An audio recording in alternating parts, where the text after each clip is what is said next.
نحمدہ ونصلی علی رسول الکریم اما بعد۔ ہندوستان کے ایک صاحب نے پوچھا ہے رمضان کب ہے اور عید الفطر کب ہے بتائیں۔ جواباً عرض ہے کہ 18 فروری بروز بدھ کو انڈیا میں چاند کو چاہیے 11 ڈگری، برما میں 10 ڈگری، بنگلہ دیش میں 10 ڈگری، نیپال میں 11 ڈگری، کراچی میں 11 ڈگری، پشاور میں 11 ڈگری، ایران میں 12 ڈگری اور افغانستان میں 11 ڈگری۔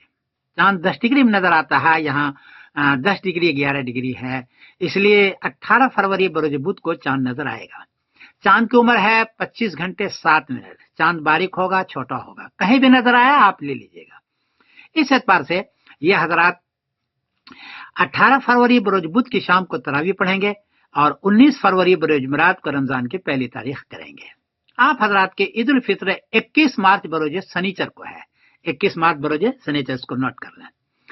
سعودی عربیہ کے ام القریٰ کیلنڈر میں 18 فروری بروز بدھ کو پہلی رمضان لکھی ہوئی ہے، وہ حضرات 17 فروری بروز منگل کو تراویح پڑھیں گے۔ لگتا یہی ہے، وہاں چاند کی عمر ہے 3 گھنٹے 18 منٹ، مطلع پر ہے 0 ڈگری اور 3 منٹ مطلع پر ہے۔ 3 منٹ میں چاند نظر نہیں آتا، چاند تو 45 منٹ ہو تو نظر آتا ہے، لیکن ان کا سسٹم ہے کہ 1 منٹ کا چاند بھی اگر مکہ مکرمہ کے مطلع پر ہے تو وہ کیلنڈر بنائیں گے